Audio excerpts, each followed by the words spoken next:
Marcelo. Fala, Marcelo, tudo bem? Tudo bem? Como é que você está? Eu tô bem, graças a Deus. E você? Tudo tranquilo? Como é que está a vida em Manaus? Então, eu tô agora fazendo uma ponte aérea, né? Manaus-São Paulo. Tô também trabalhando em São Paulo. Eu tinha até comentado com você. Hoje, Aham. por exemplo, eu tô em São Paulo. Ah, Mas a vida tá boa, não dá para reclamar da vida, não. isso. Muito bem. Então, E o pessoal, pessoal aí, todo mundo bem? Tatiana bem? Todo mundo bem? Marcelo, Marcelo Lima é um cirurgião vascular. Nós trabalhamos juntos durante um período no Rio de Janeiro. Depois o Marcelo seguiu o caminho dele, foi para Manaus. E hoje divide o tempo entre Manaus e São Paulo, se dedicando bastante ao problema da varize e todas as suas ramificações, né? Porque hoje, quando a gente fala de varizes, é preciso entender que tem ah, varizes que a gente pode encarar quase como uma doença mesmo, né? Que evolui eventualmente até com trombose, levite, e outras que são estéticas, mas que são, principalmente num país como o nosso, onde há muita exposição das pessoas em praia, academia. Ainda bem, né, Marcelo, no Brasil, Graças a Deus. o esporte está em moda, né? Graças a Deus. Qualidade de vida subindo, né? E isso, a qualidade de vida subindo. Então, Marcelo, boa noite, obrigado por aceitar o convite em meu nome, em nome da Etamucino, de fazer essa live, de a gente tentar esclarecer o maior número de pessoas sobre esses problemas que afetam um número importante, né? O que você diria, né? Quantos por cento da população é afetada, mais ou menos, por esse problema de varizes? Antes de mais nada, eu quero agradecer também o convite, Marcelo. É um prazer, uma honra. Como o Marcelo falou, quando ele fala a gente trabalhou junto, é até me sinto muito honrado, porque na verdade eu participei da equipe do Marcelo como auxiliar. O Marcelo foi meu preceptor nos servidores e foi quando a gente acabou travando uma amizade. Eu sou muito grato ao Marcelo por todo o conhecimento que ele sempre me transmitiu, por ter ajudado meu pai, né? O Marcelo também operou meu pai 2 vezes de problemas distintos. Então, na verdade, eu considero o Marcelo como um grande amigo e já falei isso para ele em algumas oportunidades. Para mim é um dos meus ídolos na profissão, né? Se eu tivesse que escolher dois, era você e meu pai. Então, é uma honra muito grande ter sido convidado por você. E em relação assim à doença venosa, você sabe que a formação nossa de cirurgião vascular, a gente acaba sendo muito direcionado para problemas arteriais, né?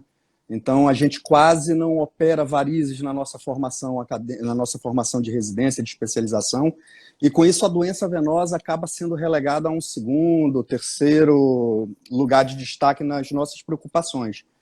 Mas a gente sabe que a doença venosa é a mais prevalente no nosso dia a dia, nos consultórios, né? Então, eu particularmente atendo hoje só trabalho com veias, mas a gente tem algo estimado de 2 a 7% da população mundial sofrendo de doença venosa crônica. E quando a gente estima isso, a gente está falando de quase meio bilhão de pessoas, né? Então, realmente, é muita gente. E a doença venosa ela tem alguns aspectos muito importantes. Primeiro, é o impacto socioeconômico que isso traz. Então, por exemplo, a complicação mais grave da doença venosa já avançada seria a úlcera venosa, né? Pra você ter uma ideia, o custo anual nos Estados Unidos com pacientes com úlcera venosa passa de 3 bilhões de dólares anual. Então, é um pessoal assim que acarreta um impacto, que impacta muito fortemente os cofres do Estado. Com isso, a gente tem um afastamento de força de trabalho muito grande. Esses pacientes acabam se ausentando muitos dias de trabalho, tá? Então, e a gente ainda tem que levar também, Marcelo, em consideração o impacto psicossocial disso. Como você falou, o nosso clima é quente, né? Um país tropical, a gente está acostumado a expor o corpo, principalmente as mulheres, e você começa a ter pessoas que se afastam desse tipo de atividade ao ar livre, de ir para uma praia, uma piscina, botar um short mais curto, ou por vergonha de ter veias mais dilatadas na perna, ou pela presença de feridas, que essas pessoas acabam se isolando, inclusive, do convívio da família. Então, a doença venosa está longe de ser um problema só estético. A gente tem um problema socioeconômico, problema psicossocial muito forte, né, quando a gente fala de doença venosa. Não, isso é importante você abordar, porque ah, em geral, quando você fala de varizes, todo mundo fala, não, tem aqueles vasinhos, vou fazer aplicação, mas a gente tem que pensar também, primeiro, nas grandes varizes, né? Em Sim. que determinam úlceras, eventualmente tromboses, tromboflebites, e essas pessoas, como você falou, perdem dias e dias de trabalho, né? E isso custa muito ao seguro de saúde do Brasil, ao Sistema Único de Saúde e em todos os países do mundo, né? Mas, Em todos os países do mundo. em todos os países do mundo, né? E depois há ainda esse, digamos, um constrangimento, né, daquela pessoa que tem uma úlcera, porque geralmente isso traz infecção, traz secreção, e isso acaba essa pessoa evitando o contato familiar, e aí Sim, você joga em cima ainda do professor que está com um problema, né, psicossocial, porque o total. indivíduo está ali nessa situação. Mas, É. Marcelo, me fala uma coisa, as varizes já são, é um tema antigo, né? A gente já opera varizes há muitos anos, né? É. Bem antigo, bem mais antigo que nós dois já, né? Era o stripping ou arrancamento da safena, né? Que é uma cirurgia É. relativamente cruenta, né? A pessoa ficava com muitos hematomas, dolorida. Esse stripping praticamente foi abandonado, né? Eu não. Olha, você ainda vê alguns locais fazendo, porque a gente tem que entender também, Marcelo, que o nosso país é um país gigantesco, continental. Então você tem diferenças socioeconômicas entre o estado e no mesmo estado entre cidades. Então eu lembro muito bem quando a gente começou a fazer cirurgia endovascular, que eu tive o prazer de acompanhar o teu início, a gente tinha uma dificuldade, como tem até hoje, de ter, por exemplo, arco cirúrgico em todas as unidades hospitalares, né? Alguns centros apenas de excelência tinham, e até hoje, que a gente já faz endovascular há bastante tempo, você tem cidades que não tem hemodinâmica, não tem um arco cirúrgico. E a tecnologia também evoluiu para o tratamento de varizes. Como você bem falou, varizes é um problema desde que o homem começou a ficar de pé e caminhar. A gente tem relatos de tratamento cirúrgico já em Papiro de Ebers, no reinado de Amenefon, 1550 a.C. Está relatado o tratamento cirúrgico de varizes. Né? O próprio Hipócrates queimava varizes com ferro em brasa, isso 53 anos antes de Cristo, e ele, inclusive, foi o primeiro que relacionou as veias varicosas com a úlcera venosa. Então, ele fazia aquela abrasão das varizes por ferro quente e solucionava ali. Mas em relação ao tratamento Você realmente parou de. cirúrgico, eu parei. Ferro quente eu já não uso há alguns meses. Deixei de usar há uns meses atrás. Ligeiramente Mas doloroso, né? o pessoal reclamava um pouquinho de incômodo. Eles reclamavam um pouquinho, mas não durava muito, porque logo desmaiavam. Então, eles reclamavam muito, muito pouco Posso mesmo. imaginar. Coisa Posso de 5 segundos. Então, em relação assim, ao tratamento cirúrgico mesmo, como você falou, o arrancamento das veias era muito comum. Então, e eu lembro nos primórdios da cirurgia de varizes moderna, todo paciente com varizes tirava a safena, por exemplo. Isso antes da gente ter à disposição o estudo de ultrassom venoso, né? Hoje, com ultrassom venoso, você consegue mapear exatamente quais as veias estão doentes, quais os segmentos precisam ser tratados. Então, a cirurgia por arrancamento da veia, eu particularmente já não faço há alguns anos. A gente tem outras tecnologias que evoluíram e a gente consegue, inclusive, Marcelo, tratar pacientes com varizes muito calibrosas no próprio consultório. Ou por injeção de espuma, ou com endolaser, que é uma fibra de laser que a gente coloca dentro das veias e queima as veias por dentro. Isso, no caso do endolaser, por exemplo, isso tudo feito com anestesia local e o paciente já vai embora para casa caminhando, praticamente sem restrição de atividades. Então, quando a gente lembra... Voltando um pouquinho, Marcelo, porque eu te falei que a nossa live é interativa, né? Então, Sim. a Micaela fez uma pergunta interessante, não sei se você pode responder. O que causa varizes e como podemos evitá-las?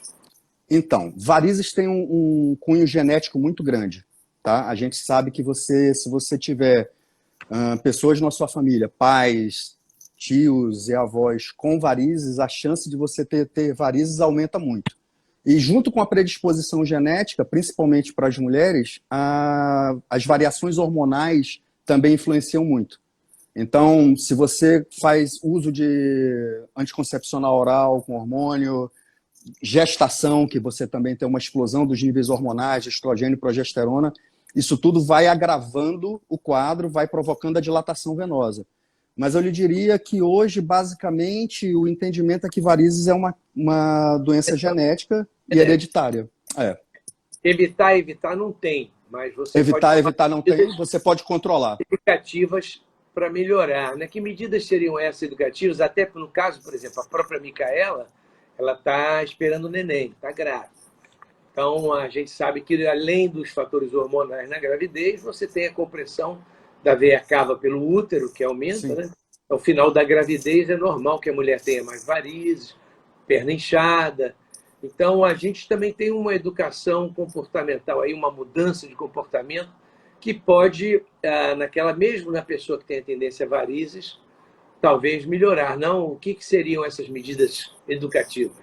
Basicamente, Marcelo, a conscientização de que varizes é um problema progressivo e acumulativo. Então, eu costumo brincar com meus pacientes e dizer que varizes é que nem dívida de cartão de crédito. Não adianta fingir que ela não está lá, porque quando você resolver negociar a fatura, aí você vai pagar uns juros bem altos. E varizes é exatamente a mesma coisa. Às vezes eu tenho algumas pacientes que demoram bastante para fazer o tratamento. É uma veinha aqui, outra ali. Eu vou esperar ter todos os filhos que eu quero ter para depois tratar. E você acaba agravando uma situação que podia ser resolvida com muito menos coisa para fazer. Então, hoje a gente tem essas tecnologias menos invasivas que você consegue tratar basicamente 90% dos casos em consultório, sem necessidade de ir para o hospital. Mas antes, quando a gente ainda fazia as cirurgias tradicionais, eu cansei de ver pacientes que perderam a oportunidade de fazer uma escleroterapia, usar uma espuma, e tinham que ir para centro cirúrgico, fazer arrancamento de safena, daquelas tributárias. Tem outro comentário que elas fazem: doutor, eu fiz isso, nunca mais vou ter varizes, né? Isso infelizmente... Eu digo um outro aforisma parecido com o que você falou. Eu digo para as minhas clientes assim: você tem que lembrar que você não tem um cirurgião vascular, você não tem um angiologista, você casa com... Exatamente. Esse tratamento é para sempre. Exato. Eu costumo até dizer para elas que é mais fácil elas largarem o marido do que me largar. Comigo, o nosso relacionamento é para o resto da vida, até que a morte nos separe. Porque, como a gente está falando, como é um problema genético, aquilo ali vai acontecer. Né? É importante você ter tocado nisso, porque muitas pacientes demoram, inclusive, a fazer manutenção. Eu gosto muito de comparar o tratamento de varizes com o tratamento odontológico. Você não vai no dentista uma vez só na vida. O ideal é que você vá pelo menos 2 vezes ao ano. E com cirurgião vascular, se você tem varizes, pelo menos um controle anual, porque ninguém vai dormir com a perna limpa e acorda no dia seguinte cheio de veia dilatada. Essas veias vão progressivamente aumentando, né? Então, se você faz o teu tratamento, fica com as pernas limpas, e é muito importante o que a gente faz hoje em dia, Marcelo, no tratamento de varizes moderna, a gente faz o registro fotográfico do paciente, justamente para acompanhar a evolução do tratamento, porque às vezes é comum o paciente tratar e vem depois de 2 anos e dizer, olha, essa veia aqui ficou, e você mostra as fotos, essa veia não existia. É que você está 2 anos sem fazer tratamento e apareceram outras. Então é importante essa manutenção, a consciência. Então eu acho que as medidas mais importantes são a conscientização. Tem que fazer parte da primeira conversa para entender que você não está indo lá tirar um dente e acabou. Exato, tirar um apêndice, nunca mais vai ter apendicite. Podem voltar. Agora, voltando ainda ao básico, Marcelo, muita gente pergunta, doutor, por que no calor minhas pernas ficam edemaciadas, hein? Por que a varize piora no calor? As varizes pioram no calor porque os vasos eles reagem às temperaturas. Então, a parede dos vasos, tanto a artéria quanto a veia, ela tem musculatura, né? Eles têm uma camada muscular que se contrai ou se dilata de acordo com alguns estímulos. E a temperatura é um deles. Então, por exemplo, quando a gente está num clima mais frio ou em regiões mais frias, aquela temperatura baixa faz a parede das veias contrair. E você diminui os sintomas venosos quando você está em clima frio. Isso é fato. E o inverso é verdadeiro. Quando você está num clima muito quente, tropical, por exemplo, Manaus, que faz 40 graus à sombra, né, você tem uma queixa sintomática maior desses pacientes, porque isso provoca a temperatura aumentada, uma vasodilatação também. Então, quando você... Você tem algum tratamento que não seja mecânico? Quer dizer, você pode usar meias elásticas, algumas pessoas queixam porque é muito calor, embora a maioria das pessoas trabalham nessas cidades hoje muito quentes, como o Rio de Janeiro também, úmido e quente, Manaus, então, extremamente úmido e quente, a maioria trabalha em ar-condicionado, quer dizer, não seria um problema usar meia elástica. Mas, além disso, usa medicamentos, tem medicamentos que são eficazes para melhorar esse edema, ou é tudo um pouco, como é que eu diria? Tratar só sintoma, né? Uma coisa mais paliativa, né?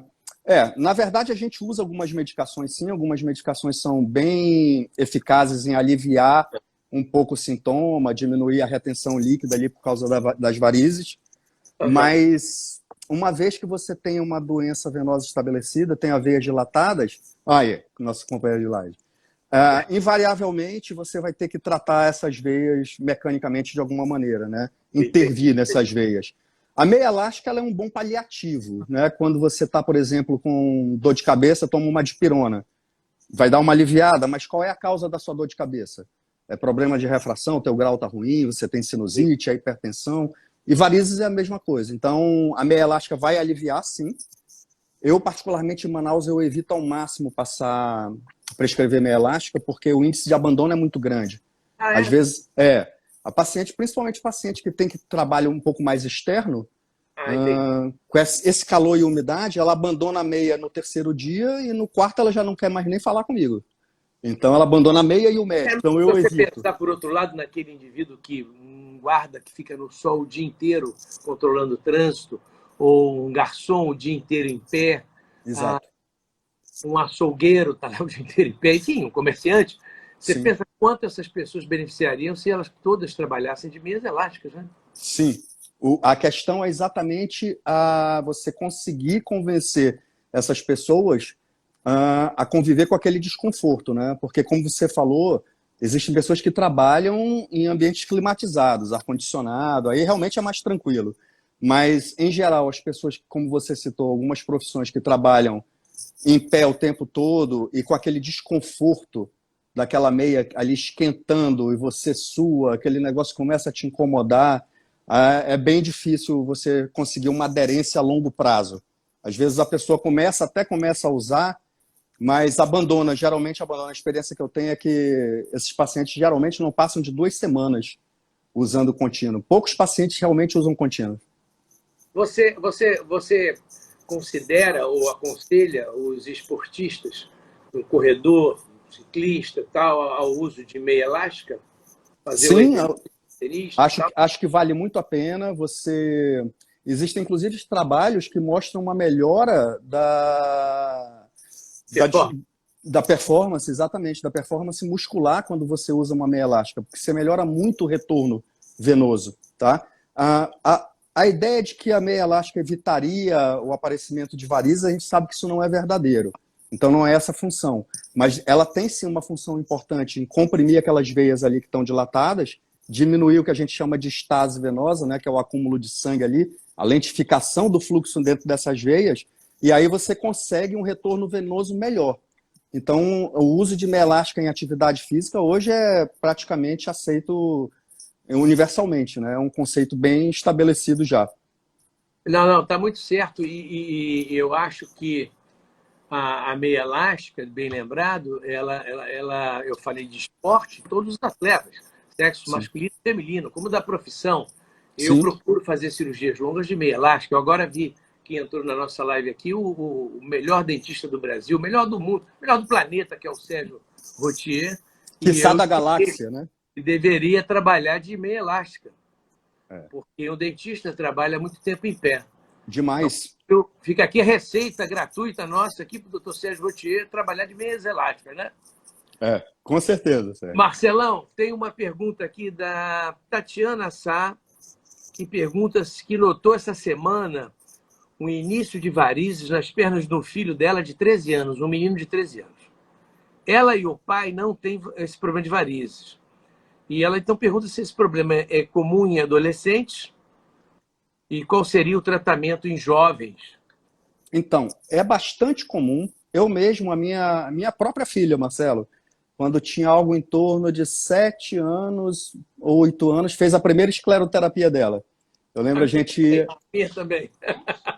a gente estava indo para um cruzeiro e fomos comprar roupa de banho para as meninas, e na saída da loja eu olhei atrás ali do joelhinho dela, ali no cavo público tinha uma veia reticular bem dilatada. Aí eu disse, filha, você vai ganhar um presente antes da viagem. Ela ficou super animada, achou que era um brinquedo, coisa de comer. Ela levou uma espetada, chorou pra caramba, mas hoje já é uma mulher de 19 anos, está fazendo, inclusive, medicina aí no Rio. E toda vez que ela vem de férias aqui em Manaus, lá em Manaus, ela pede para fazer esclero, e agora tem o laser também, então ela se cuida, né? Então é uma ocorrência bastante frequente, eu diria, em crianças. Eu tenho algumas pacientes nessa faixa etária de 10, 12, 13 anos. Não é uma coisa rara, não. E genética é assim, não necessariamente os pais da criança têm que ter varizes, basta eles terem a tendência genética. E aí a combinação dos genes vai refletir em alguém, né? Olha, a Bonatti pergunta aqui se a meia elástica tem que usar o dia todo. Então, um dos erros que eu vejo mais comuns no uso da meia elástica é o paciente acordar e tomar seu banho, fazer suas atividades, toma café e vai se vestir, aí lembra de colocar a meia, calça a meia. É muito importante que os pacientes tenham a noção que antes de calçar a meia, as pernas têm que ser elevadas. Eu recomendo pelo menos 5 a 10 minutos antes de elevação, antes de calçar a meia e elevação das pernas, para que o sangue venoso drene completamente e você não use a meia com as veias já cheias de sangue, congestas ali. Porque isso às vezes até... A pergunta aqui, Marcelo, só para você continuar esse assunto, a Débora Crestani fala de drenagem. A Débora é uma profissional de excelência lá em Manaus. Ela trabalha com fisioterapia, com parte estética, e ela é geralmente para quem eu encaminho meus pacientes que fazem drenagem linfática pós-tratamento. Então, a meia elástica também faz essa função, né, de diminuir um pouquinho o edema, mas a drenagem linfática manual também funciona muito bem. Eu uso muito em pacientes pós-operatório, pacientes pós-tratamento de varizes muito volumosas, que sempre tem um edema residual. Recuperação mais rápida, né? Muito mais rápida. A manipulação desse líquido acumulado, o paciente ganha um conforto muito mais rápido. Então, basicamente, só para os pacientes atentarem, o uso da meia, muito importante. Antes de calçar a meia, perna para cima, uns 2, 3 travesseiros embaixo das pernas, uns 10 minutinhos é suficiente. Aí você calça a meia e usa enquanto você for ficar muito tempo em pé ou muito tempo sentado. Tá? Porque ficar sentado também muito tempo é prejudicial ao retorno venoso. Então, na sua jornada de trabalho, eu recomendo que use a meia. Aos pacientes é que eles, no escritório, não peçam café nem água. Levantem e vão buscar água e o café para que façam. Exatamente. Isso. O segundo é que bebam muita água, porque bebendo muita água, além de você se hidratar nesse calor, dá muita vontade de fazer o pipi e você tem que levantar também. Então, acaba você se movimentando mais, em vez de ficar parado. E principalmente agora no home office, sim, né? Ou como disse a sua antiga presidente, mulher office também tem um home mulher office também. Office, mas no caso especificamente, quer dizer, quanto mais você se movimentar, melhor, né? Bem melhor. Sendo home office ou mulher office. É bem melhor você se movimentar. Mas é que em casa fica mais parado, né? Sim, olha, com certeza. Também é o seguinte, a mãe dela morreu em decorrência de uma trombose. A irmã dela também teve e ela também teve trombose. Ela pergunta se os filhos dela terão. Olha, pelo histórico familiar, eles têm uma chance muito grande de ter. Eu não sei se ela chegou a fazer a pesquisa de fatores de coagulação anormais, que a gente chama de pesquisa de trombofilia. Existem alguns fatores que podem estar deficientes nela e podem estar provocando essa trombose familiar. Isso é transmitido geneticamente. Então, seria muito interessante que ela procurasse um profissional especializado, solicitasse essa pesquisa de fatores de coagulação, inclusive nos filhos, para ver se eles têm a tendência e já ficarem cientes da tendência. E em caso de uma cirurgia de grande porte, necessidade de ficar um pouco mais acamado, tomar as medidas preventivas para não ter uma trombose. Isso é fundamental.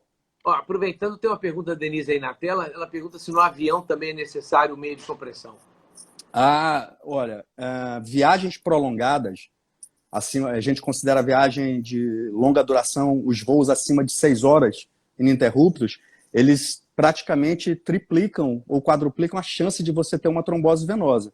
E quando você tem fatores de risco predisponentes, obesidade, hipertensão, uso de diabetes descontrolada, enfim, doenças crônicas, você aumenta ainda mais esse risco. Então, para esses pacientes específicos, eu acho que o uso da meia é fundamental, tá? E alguns cuidados básicos também, né, Marcelo? A história de levantar de vez em quando no voo, eu recomendo que pelo menos a cada 2 horas a pessoa levante, dê uma caminhada ali pela cabine do avião. E se hidrate bastante, evite ingesta de bebida alcoólica. É muito comum a gente ver pessoas que têm medo de avião e gostam de beber um pouco antes para dar uma relaxada. A gente tem que lembrar... Não, eu sei disso, tanto que eu nem pensei em você. Mas é bom evitar a bebida alcoólica porque a cabine do avião é pressurizada e é um ar muito seco. Você já desidrata naturalmente na cabine do avião. Quando você ingere álcool, você aumenta ainda mais a desidratação. E a desidratação promove concentração do sangue, que o povo chama de sangue grosso, né? E você favorece uma coagulação com isso. Então, evitar bebidas alcoólicas, evitar bebidas diuréticas, tipo chás e cafés, tomar água mesmo, suco, e se levantar de vez em quando, né? Se você tem problema de locomoção, o assento também é importante. Escolher um assento no corredor, para você poder se levantar mais facilmente. Tem gente que tem vergonha de se levantar quando senta na janela, para não incomodar os outros. Então, procura o assento do corredor, que você pode levantar à vontade. E a gente sabe que quem pega o assento da janela também tem um risco 3 vezes mais aumentado de ter uma trombose em voo de longa duração do que quem vai para corredor. Marcelo, só uma pergunta agora interessante, antes da gente começar a falar de vários tipos de tratamento. A grávida deve ser tratada de varize ou microvarize ou é possível, ou é aconselhável esperar primeiro ela ter o neném, ter o bebê? Então, se você tem uma gravidez planejada, se você está se preparando para engravidar, a minha recomendação é: entre na gravidez com a menor quantidade de varizes possível. Então, faça o tratamento de varizes antes de engravidar. Por quê? Porque durante a gestação, como a gente falou antes, você tem uma explosão dos níveis de hormônio, estrogênio e progesterona. E esses hormônios, eles mexem muito com as veias, fazem vasodilatação, aumentam o diâmetro dessas veias. Isso é um mecanismo de proteção para o feto, para garantir sangue para a placenta, né, em quantidade adequada para o bebê poder crescer saudavelmente. Mas para as veias isso funciona como se fosse um fermento. Então, a gestação em si é um fator que aumenta a quantidade de varizes e também é um fator trombogênico. Você tem uma chance maior de ter trombose.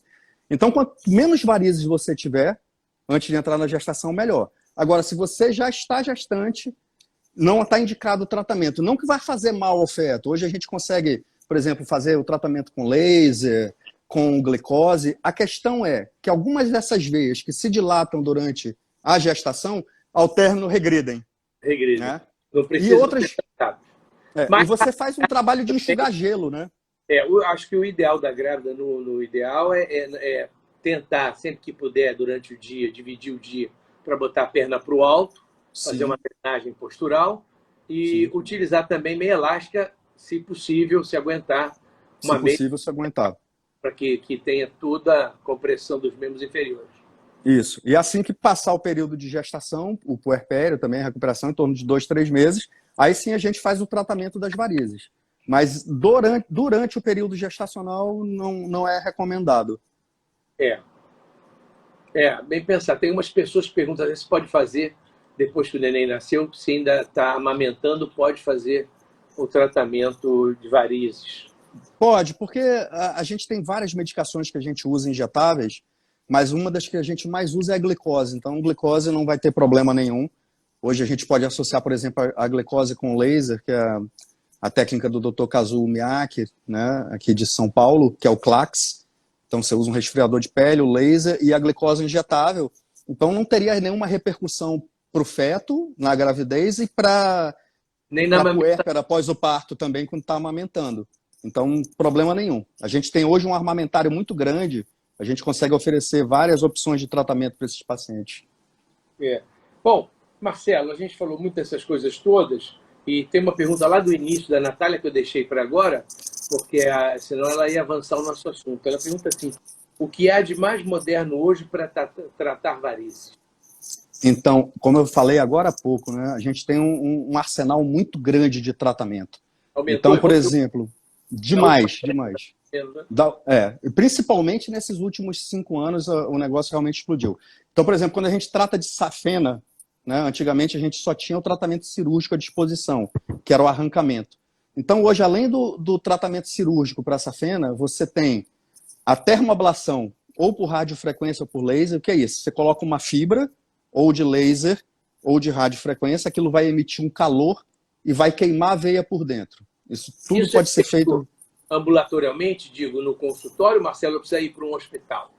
Então, alguns colegas ainda levam para o hospital, mas a gente tem um movimento muito grande, Marcelo, de deshospitalização desses pacientes, inclusive por pressão dos próprios pacientes.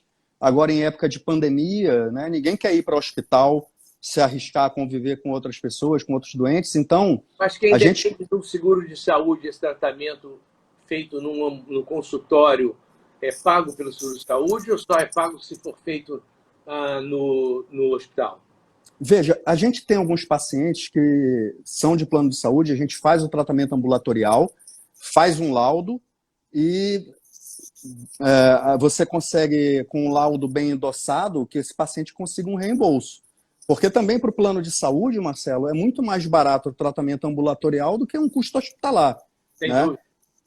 Então, se o paciente está ali todo documentado... Agora estamos falando da grande, né, da varize grande, com endolaser ou radiofrequência, você faz isso com anestesia local, sem anestesia, com sedação, com anestesista? Como isso é feito no consultório? Então, hoje a gente tem capacidade de oferecer isso com anestesia local. O tratamento com endolaser ou radiofrequência, a gente faz o mapeamento da safena com ultrassom em tempo real e você vai injetando uma solução anestésica onde a safena se encontra naquela loja. Né? Isso tem dupla ao redor da veia, a veia está aqui, então você injeta ao redor. Aquela injeção de líquido tem dupla função. Ela colaba a veia, né? Isso aproxima a veia, a parede da veia, da fibra que está ali dentro que vai queimar, e ela também tem a função anestésica e protetora do calor, para não danificar outras estruturas. Então, você faz isso com anestesia local. E o próprio calor também queima a pele, né? Porque No caso da safena é mais difícil queimar a pele por causa da distância. Mas em veias um pouco tributárias, mais calibrosas, que estão ali bem superficiais, a gente faz sim essa injeção ali de líquido entre a pele e a veia para diminuir essa possibilidade. No caso da safena, é mais para proteção de nervo, né? Que passa ali também para não queimar o nervo e o paciente ter dor por neuralgia depois. E Marcelo, digamos assim, se você tem um paciente com varize da safena, você também pode tratar com espuma ou a sua preferência aí é sempre o endolaser ou a radiofrequência? Hoje mesmo eu tratei uma paciente com espuma aqui em São Paulo, uma paciente de 53 anos de idade, que não queria ir para o hospital de jeito nenhum, já tinha ido com 2 colegas antes, os 2 tinham indicado stripping, né, arrancamento, cirurgia mesmo, ir para o hospital. E eu disse, olha, a gente pode tratar isso com espuma, porque você faz o tratamento, é bem eficaz. No caso dela, a gente tem as indicações precisas e a dela se encaixava perfeitamente para a espuma e terminou o tratamento, vai embora para casa andando, sem problema nenhum. Então, é bem possível sim. Você tem algumas limitações de safenas muito grandes, tá? Quando a gente fala de safena grande, safena calibrosa. Porque o índice de recanalização da safena aumenta muito. Então, quando você tem safenas acima de 6 milímetros, né, de diâmetro, de luz, a espuma, às vezes, recanaliza um pouco mais. Então, você tem um índice de recidiva maior. Isso não contraindica o método, desde que o paciente esteja ciente disso. Você pode pegar um paciente com uma safena... Está que dentro dessa safena que você fez um procedimento, ou ela não forme um coágulo dentro dela?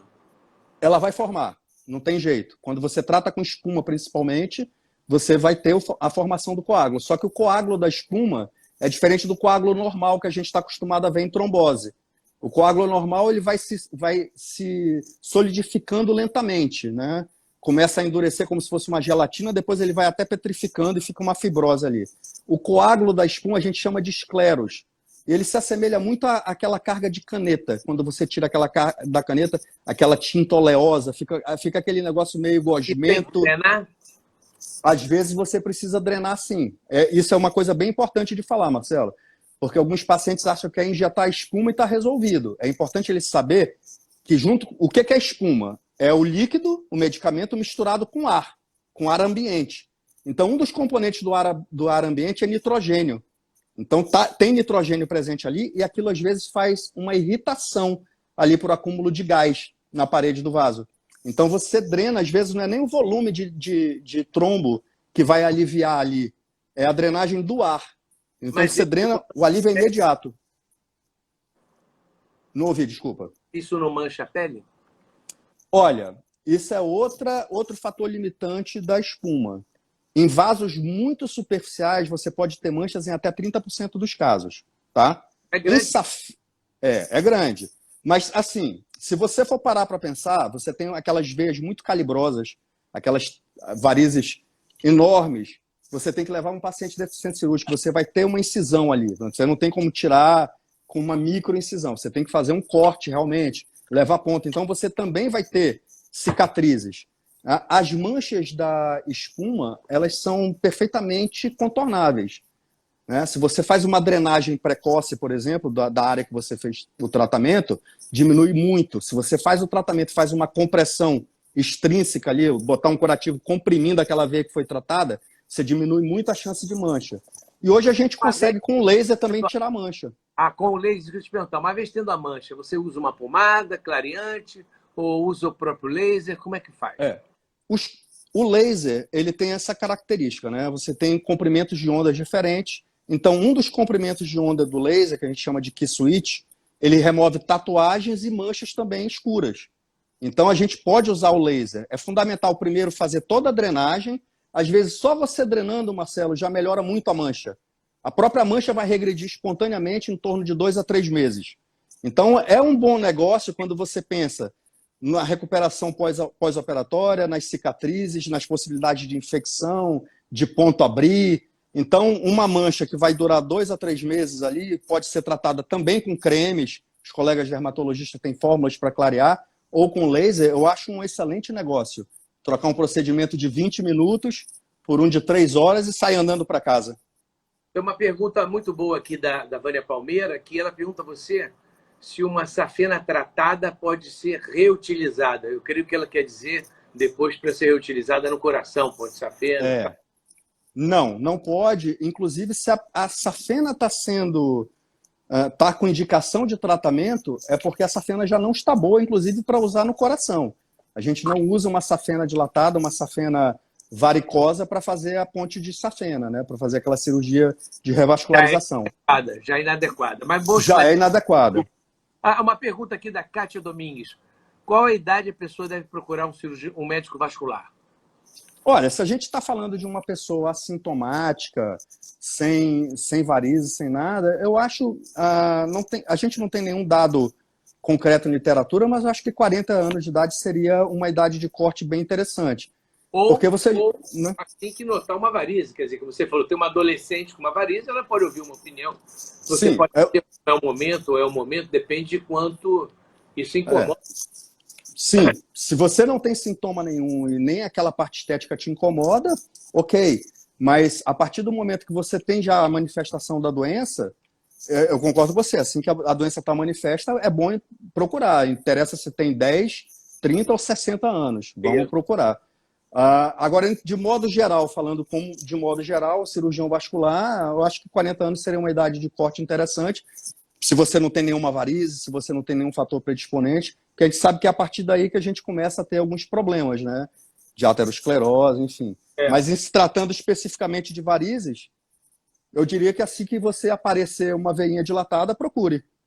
Agora, Marcelo, é uma pergunta muito frequente em consultório, das clientes, principalmente. Doutor, é melhor eu fazer laser? É melhor eu fazer esclerose com glicose? Espuma? É melhor eu fazer com etamolim? Existe um melhor ou, na verdade, essas todas são armas que são utilizadas de acordo com que situação e em que situação? Fala um pouco disso para a gente. Então, uma das características hoje, Marcelo, do tratamento moderno de varizes é que a gente usa o tratamento personalizado. O que é isso? É aquele tratamento que vai funcionar para a sua situação. Então, já aconteceu de ter pacientes que você usa 3, 4 técnicas associadas. Tá? Você não tem superioridade de um método sobre outro. Você tem as indicações precisas de cada método. E o mesmo paciente ele pode... Exatamente. O mesmo paciente, vamos imaginar um paciente com problema em safena, com ramos dessa safena alimentando veias um pouquinho mais calibrosas, aquelas veias reticulares, e essas veias reticulares alimentando aqueles vasinhos fininhos, vermelhinhos. Então, a gente tem vários métodos que a gente pode tratar esse paciente. A safena pode ser tratada com radiofrequência, com laser, com espuma, né? Você pode fazer, inclusive, tratamento cirúrgico, ainda tem quem faça. Espuma, o que é espuma, hein?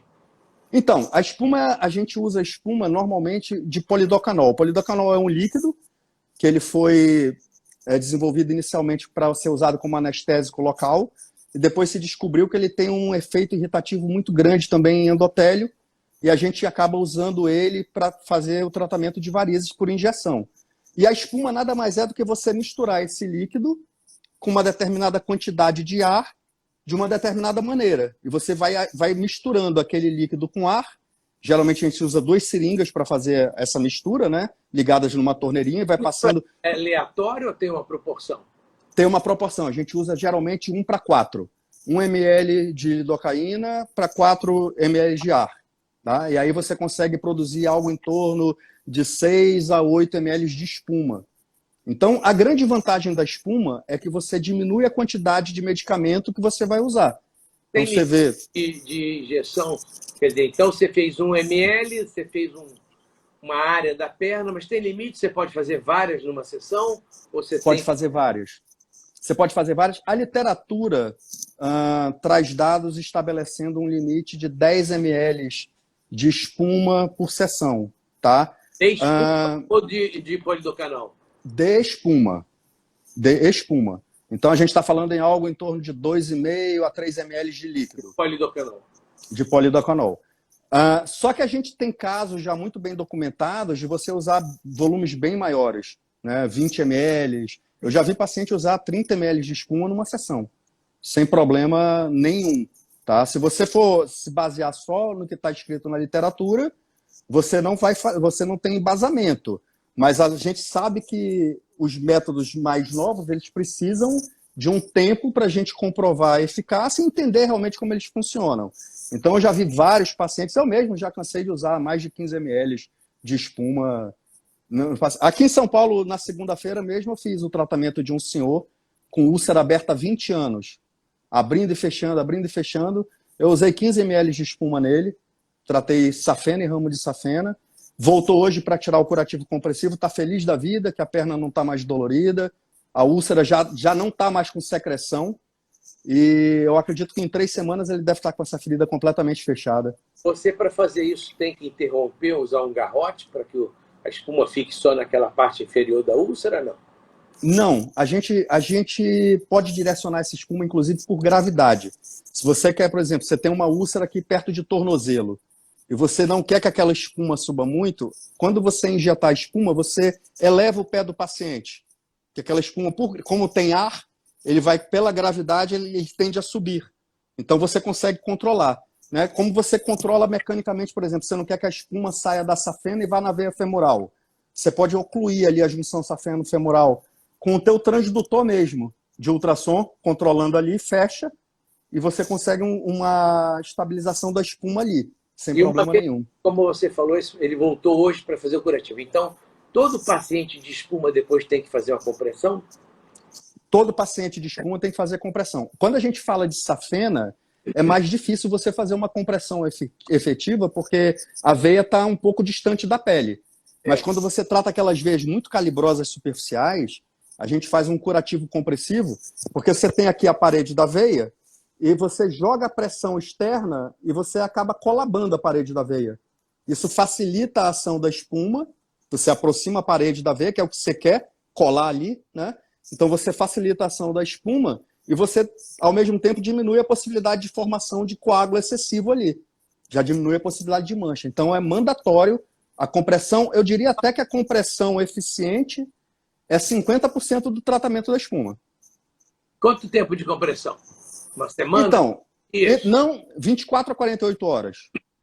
24 a 40. Esse paciente, por exemplo, eu deixei 48 horas. A de hoje também eu vou rever em 48 horas, sexta-feira, essa fez de safena.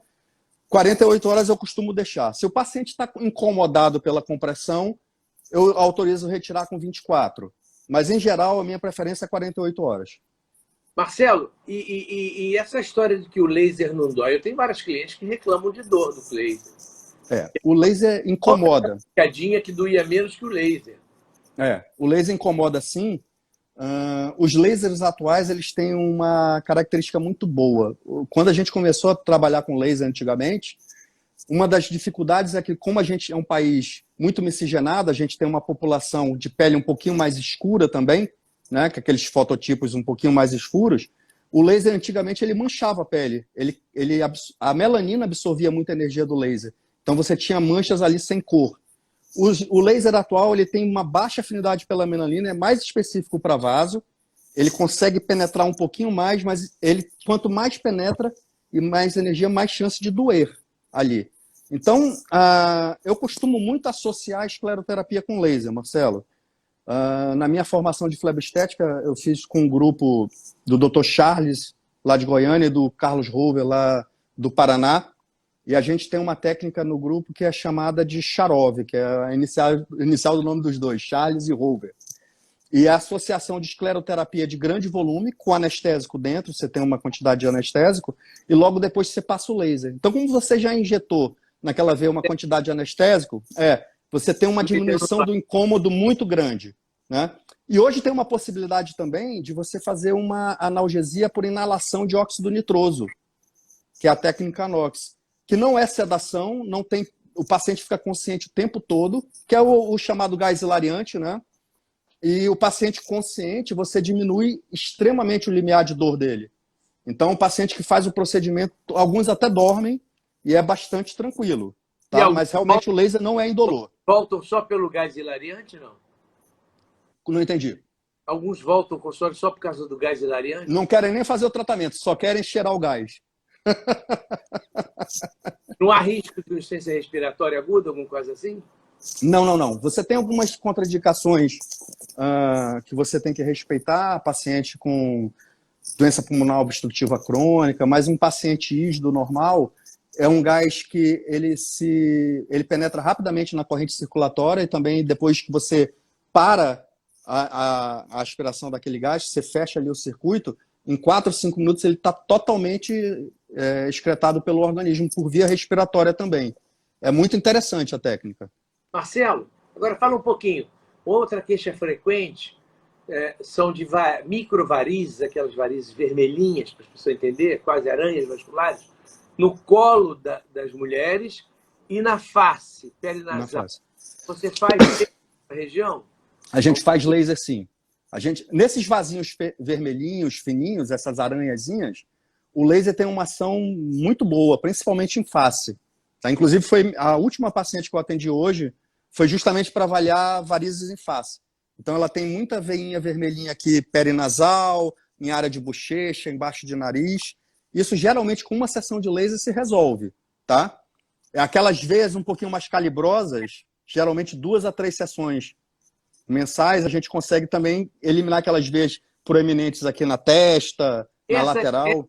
Essas veias que se confundem, que tem que ter um certo cuidado para você não se confundir com a artéria temporal, explicar à pessoa que a artéria temporal não pode ser tirada. Mas tem umas veias, como você falou aqui na fronte, na parte temporal, nessas veias, talvez um pouquinho mais calibrosas, não seria melhor a espuma?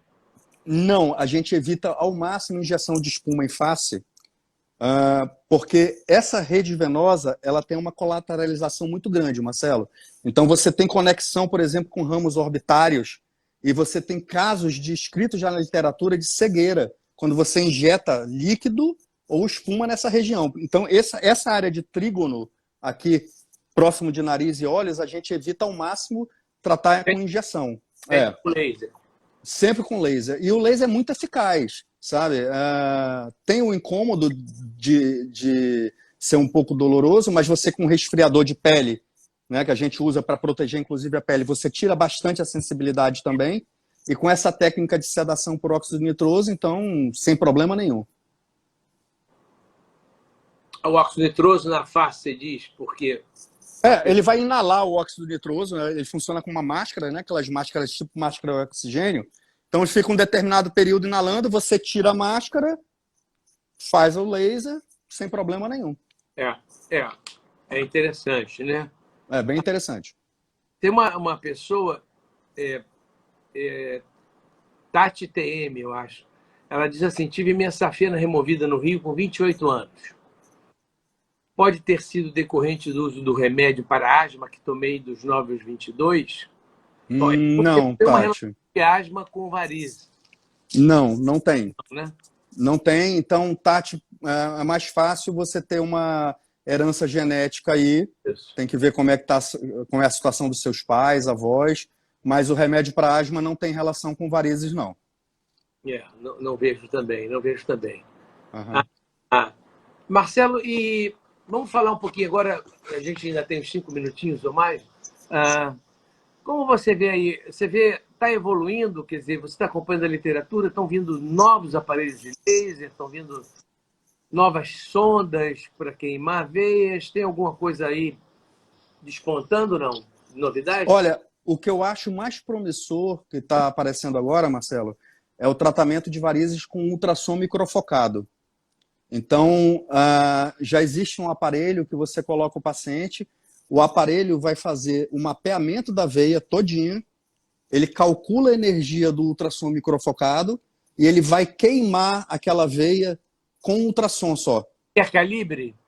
Qualquer calibre. Você tem tratamento de safena, de tributária calibrosa, conforme o calibre da veia, o próprio aparelho te dá a quantidade de energia que vai utilizar. E também um tratamento ambulatorial, né? Você já tem o professor Mark Whiteley na Inglaterra, em Londres, que ele já está com esse aparelho, já está usando na Whiteley Clinic. E o que eu acho de mais interessante que está despontando é isso, tá? As fibras estão evoluindo também, fibra de endolaser, mas em termos de tecnologia, o que me parece mais promissor agora para ter realmente eficácia é o ultrassom microfocado. Esse ultrassom microfocado é indolor? Então, alguns relatos dizem que sim, outros sentem um pouco de incômodo. Quando a gente está falando de fechar uma veia muito calibrosa com um agente externo de onda de choque de ultrassom, é difícil acreditar que seja completamente indolor, né? Mas com as técnicas que a gente tem hoje de analgesia, a gente consegue minimizar esse incômodo bastante, né? Se não zerar. E ele trataria até microvarizes. Então, para microvarizes eu não vi nada descrito de ultrassom microfocado. Seriam mais veias calibrosas mesmo. Microvarize, Marcelo, tem outra pergunta nesses 5 minutinhos que faltam, que é muito interessante, que as pessoas... meu médico não quis tratar minha microvarize no pé, meu pé está feio. Qual é o tratamento ideal da microvarize no pé? É esclerose, é espuma, é laser? Vai depender muito do calibre, né? Do tamanho da veia, isso depende muito. Mas eu particularmente, eu dificilmente uso uma técnica só. Eu gosto muito de associar escleroterapia ou espuma com laser. Mas tratar no pé, mesmo no pé você trata. E muito, e bastante mesmo. Até endolaser mesmo, colocar uma fibra naquelas veias um pouco mais calibrosas ali no pé, você trata com endolaser, como também as veias mais dilatadas da mão. Algumas você também consegue, você não vai tratar todas, mas as mais evidentes você consegue tratar também, com endolaser ou com laser transdérmico. Então, não é porque está no pé que não pode ser tratado. Pode sim, sem problema nenhum. É só fazer o tratamento indicado, né? O pé, a preocupação sempre é de causar úlcera, né? Mas veja bem, Marcelo, você tem a mesma possibilidade de causar úlcera injetando a medicação de modo inadequado em alguma região específica. Então, por exemplo, você tem uma injeção de líquido numa veinha um pouquinho mais vermelhinha, que tem um componente um pouquinho mais arterial, aquele líquido pode refluir para a arteríola ali e necrosar também. Então, você é passível de fazer úlcera. O que vai determinar a formação da úlcera não é a região, é a técnica que foi utilizada, se ela foi utilizada adequadamente ou inadequadamente. Aí você causa úlcera. Úlcera dificilmente é uma complicação inevitável. Geralmente é questão de erro técnico, né? A compressão é só na espuma ou na esclerose também existe necessidade de fazer compressão? Então, em alguns pacientes que a gente faz escleroterapia líquida associada a laser, a gente também faz compressão. Aquelas veinhas um pouquinho mais dilatadas, a gente vê que o resultado é melhor. Porque quanto mais você aproximar a parede da veia de uma da outra, mais rápido ela vai desaparecer. Então, naquelas veinhas um pouquinho mais dilatadas...